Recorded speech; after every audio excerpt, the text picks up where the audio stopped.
বিসমিল্লাহির রহমানির রহিম। পরিবেশনায় ও পরিচালনায় দিক দিগন্ত। আল্লাহ নবী বলতেছেন, এরপরে তাহলে ঈমান, ওই যে শিরক যদি করেন, কুফরি যদি করেন, তাহলে ঈমান থাকবে না, ঈমান ভেঙে যাবে। এরপরে আল্লাহ পরব্রানে বলছেন, আল্লাহর নবী বিশ্ব নবী মুহাম্মদ রাসূলুল্লাহ সাল্লাল্লাহু আলাইহি সাল্লাম এবং আল্লাহ পাক রব্বুল আলামিন বললেন মুনাফিক সম্পর্কে, 3 নম্বর হলো যারা মুনাফিক। এই মুনাফিকি করলে, মুনাফিক আচরণ যে তার ভিতরে থাকে, তাহলে তাদের ঈমান ভেঙে যাবে। কি বললাম? 3 নম্বর মুনাফিক। মুনাফিক হচ্ছে 2 কোয়ালিটির। এক, হাদিস দ্বারা প্রমাণিত এক প্রকার মুনাফিক, কোরআন দ্বারা আর এক প্রকারের মুনাফিক। হাদিস দ্বারা আপনার মুনাফিকদের আল্লাহ পাক ক্ষমা করতে পারেন, কিন্তু কোরআন অনুযায়ী যদি মুনাফিক হয় তাহলে আল্লাহ পাক রব্বুল আলামিন তাকে ক্ষমা করবেন না, তাকে ক্ষমা করবেন না। আল্লাহর নবীর পিছনে আব্দুল্লাহ ইবনে উবাই সালাত আদায় করেছেন, হজ করেছেন, দান সদকাও করেছেন। আল্লাহর নবী কিভাবে সালাত আদায় করেছে সম্পূর্ণ তিনি সহিভাবে দেখেছেন কিনা? দেখেছেন। কিন্তু এবং আল্লাহর নবী যেভাবে সালাত আদায় করেছেন সেইভাবে সালাত আদায় করেছেন। আল্লাহর নবীর পিছনে, আমি গোলাম আজমের পিছনে অনেক মানুষ নামাজ পড়ে, বা সেই ব্যক্তি আমি গোলাম আজমের পিছনে নামাজ পড়েনি, সেই ব্যক্তি পড়েছে আল্লাহর নবী, স্বয়ং আল্লাহর নবীর পিছনে নামাজ পড়েছে, কিন্তু তবু আল্লাহ পাক রব্বুল আলামিন বলতেছেন এই ব্যক্তিটির, অর্থাৎ সেই ব্যক্তিটি এমন একজন ব্যক্তি মুনাফিকদের সর্দার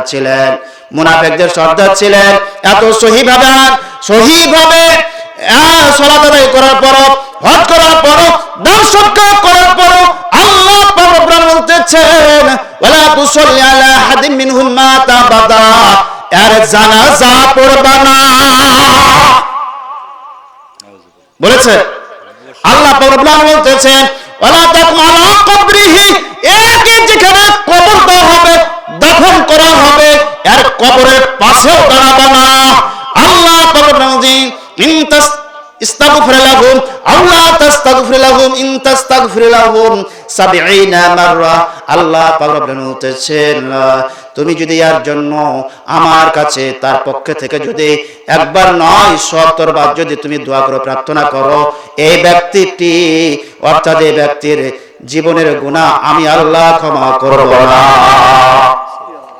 কারণ হলো তোমার সাথে সালাত আদায় করেছে ঠিক, তোমার সাথে দান সদকা করেছে ঠিক, হজ করেছে ঠিক, কিন্তু তোমার আদর্শ সম্পূর্ণ মেনে নেয়নি, আল্লাহর বিধান মেনে নেয়নি।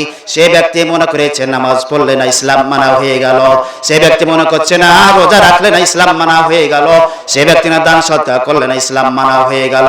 কিন্তু আল্লাহ পাক রব্বুল আলামিন সবচাইতে তার যেটা আচরণ ছিল ফাসাদ্দান সাবিলিল্লাহ, অর্থাৎ আল্লাহর রাস্তায় বাধা প্রদান করা তার সবচাইতে বেশি কার্যক্রম ছিল।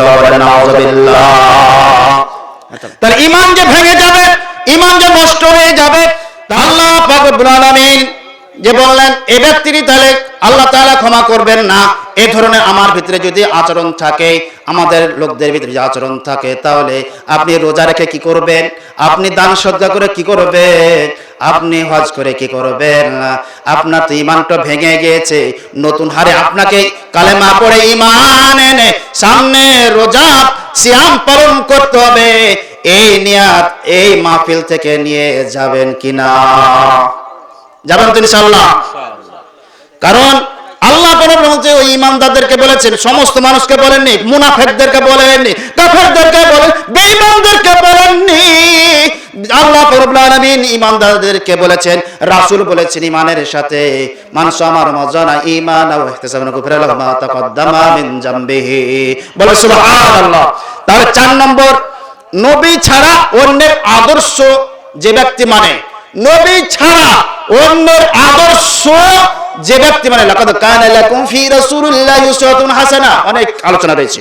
তাহলে নবী ছাড়া অন্যের আদর্শ যে ব্যক্তি মানে, ওই ব্যক্তিটির ঈমান নাই, ঈমান শেষ। আল্লাহর বিধানকে যারা মানে না তাদের ঈমান শেষ।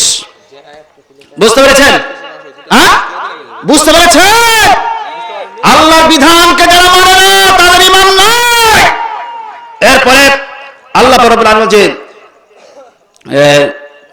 দ্বীনের বিধানকে কটাক্ষ করলে, আল্লাহর দেওয়া বিধানকে কটাক্ষ করলে, ইসলামকে কটাক্ষ করলে ওই ব্যক্তির ঈমান না, ঈমান শেষ। এরপর জাদু যে ব্যক্তি করে, ওই জাদু করে, ঈমান নাই, ঈমান ভেঙে চলে গিয়েছে। এরা রোজা রাখলে কোনো লাভ নাই, খালি না খেয়ে থাকাই হবে। এরপরে মুসলমানদের বিরুদ্ধে আচরণ করলে, স্বভাব কার্যক্রম আপনার বিরোধিতা করলে আল্লাহ পাক রব্বুল আলামিন বলতেছেন এদের ঈমান নাই, ঈমান ভেঙে চলে যাবে। ঈমান নাই, ঈমান ভাঙার কারণ।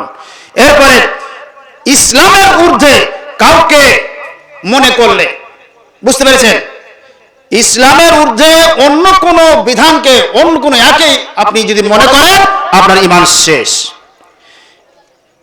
আপনার ইসলামের বিধানকে ঘৃণা করলে ঈমান শেষ। সালাত না পড়লে আপনার ঈমান শেষ। তো যা হোক, এই যে 11টি ঈমান ভাঙার কারণ। আর আল্লাহ রাব্বুল আলামিন রোজা সিয়াম যে পালন করতে বলেছেন, ওই ঈমানদারদেরকে, মুমিনদেরকে, বিশ্বাসীদেরকে আল্লাহ রাব্বুল আলামিন বলেছেন। তো যাই হোক, আমাদেরকে শিরক মুক্ত জীবন যাপন করার তৌফিক দান করুন, আমিন, আল্লাহুম্মা আমিন। এবং কোরআনের এবং হাদিসের প্রত্যেকটা বিষয় মানা তৌফিক দান করুন বলে আমিন, আল্লাহুম্মা আমিন। আসসালামু আলাইকুম ওয়া রাহমাতুল্লাহি ওয়া বারাকাতুহু।